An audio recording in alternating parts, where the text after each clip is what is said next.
বাবা হন এই দেশে যাস খুব সাবধানে থাইস, তুই তো একলা। আর যদি কোনো টিয়া টুয়া লাগে বাবারে কইস, আর কাম কাজ ঠিক করে করিস। এই সাকিব, ঘর আব্বা দেওয়ার তালাটা মাসুতি। ও আব্বা মারছি, এই যে চাবি লই আইছি। আমার একবার কইলে আমি এটা মনে রাই। তালা যে মাছ ঠিক করে মাসুতি তালা ডরে, কিন্তু আব্বার টিয়া আছে। সরু যদি তালা ভাঙ্গে আবার টিয়া লইয়া যায় তাহলে তো আরেক বিপদ। আর আব্বা টেনশন করেন না, এই যে তাহলেই তো লই আইছি, তোরে কেন ভাঙবো? আমার বুঝ আছে না একটা। যাইতে জানোয়ারে কামটা করছে কি, তালা এটা লগে করে লই আইছো জয়ের আলগা। মনটা আছে একটা থাবো দিতাম তোরা। ভাইয়া হুন, তুই তো বিদেশ যাইতেছস, আয়নের সময় আমার একটা আইফোন আনিস। ঠিক আছে ভাই, ইনকাম কইরা 7 মাসে তুললে আইফোন বানাম যা। হাসা সামনের মাসে দিবি? দোয়া করিস। আচ্ছা বাবা, তুই যে এই দেশে যাবি, বাবার কথা মনে থাকবো নি রে তোর? এই যে তোর 2টা ভাইয়ের কথা, তোর মার কথা, এই যে তুই যাবি এটির কথা মনে থাকবো নাকি ভুলে যাবি আব্বা করে? আব্বা মনে পড়বো,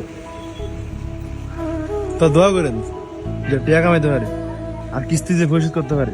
তবে আব্বা আমার অনেক আশা ছিল যে আমি পড়ালেখা করবো। পুরো ভালো থাইস। আর আব্বা এ করে দেখে রেখে ওই ওরা আবার হারাম দাদা ফুলান লাগে।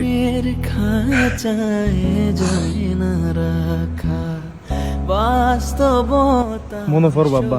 কান্দুস কেতে আব্বা, আমগো গরিবের চোখে কি পানি মানায়? জিয়া যদি এমন কাম আছে রে বাবা, তোর পিছনে কত মানুষ এমন কানবো। বাইরে বলিস না কেন ভাইয়া তুই কান্দোস, তুই কবে আইবি? আমু আল্লাহ যদি বাসা হয় 4-5 বছর পরে আবার আমু। 4-5 বছর পরে আবি? তাহলে ভাই আমার আইফোনটা লাগতো না, তুই তাড়াতাড়ি আয়া পড়িস 1-2 মাসের মধ্যে, আমার কিচ্ছু লাগতো না। ভাই তুই কান্দস কীর্তি, তাহলে তুই যাইস তা। পড়ালি বাদ দিয়া তোর ফিয়া যাইতেছি গিয়া, একটু বড় হলে বুঝবি। খারাপ ভাইয়া, তুই কি 5 বছর পরে আবি? তাহলে আব্বা আমার কালকে কি কইলো আমার আইফোন লাগতো না, তুই কবে আইবি এটা কও। আর বেটা কান্দিস না। হ্যাঁ ফুরুম।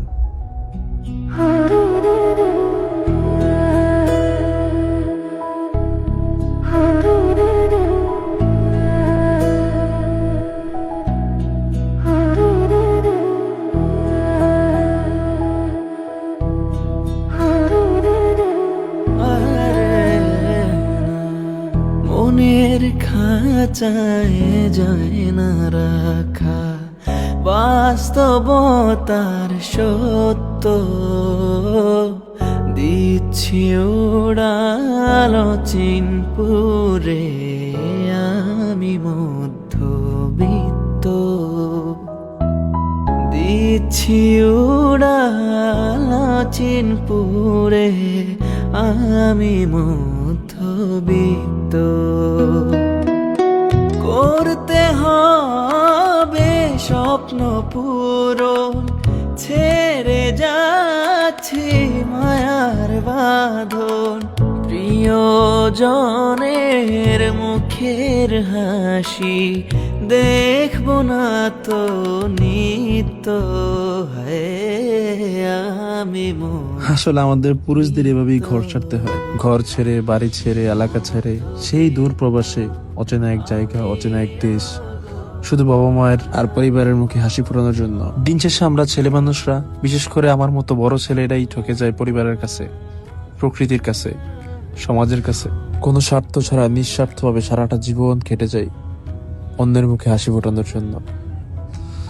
ভালো থাকবেন, ধন্যবাদ। আর হ্যাঁ, পার্ট 2 দেখার জন্য অবশ্যই কমেন্ট করবেন। এই ভিডিওর ব্যাকগ্রাউন্ডে যে গানটি চলেছিল এটা মধ্যবিত্ত সং, এটা আমার ইউটিউব চ্যানেলে দেওয়া আছে, শুনতে চাইলে আমার ইউটিউব চ্যানেল থেকে শুনে আসুন। ঝড় উঠেছে হৃদ পাঁজর।